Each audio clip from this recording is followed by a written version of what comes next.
As máis de 200 novas altas dos últimos meses dan idea da boa saúde da que goza a Asociación de Amas de Casa de Ribeira, que se aproxima aos 1.300 socios.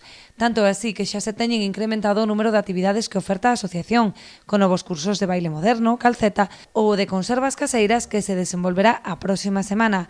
Tamén plantexan unha formación musical en gaitas e tambores que pretende iniciar en xaneiro.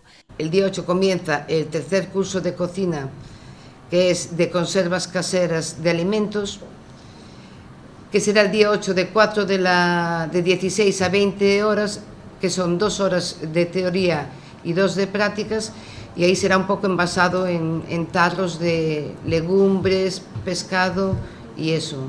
Y que en Navidades tendremos el curso de comidas navideñas.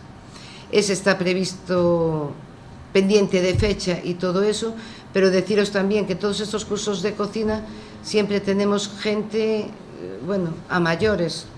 De hecho, lo que hacemos es al siguiente curso, los que quedan fuera, meterlos ya en el siguiente automáticamente, porque intentamos que la gente, que todo el mundo pueda disfrutar de todas las ofertas que nosotros tenemos, tanto lúdicas como de ocio.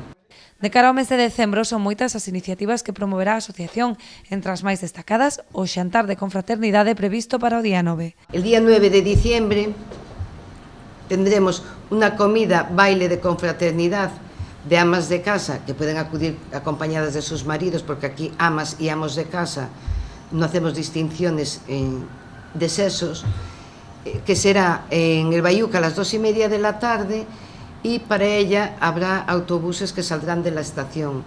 Os interesados en adquirir as entradas, valoradas en 35 €, poden pasar a partir do luns polo local da asociación todos os días en horario de mañá, de 10:30 a 1, e os martes e xoves tamén pola tarde de 4 a 8. Alí tamén poderán mercar a lotaría de Nadal que a asociación ponga á venda, con número 25.390.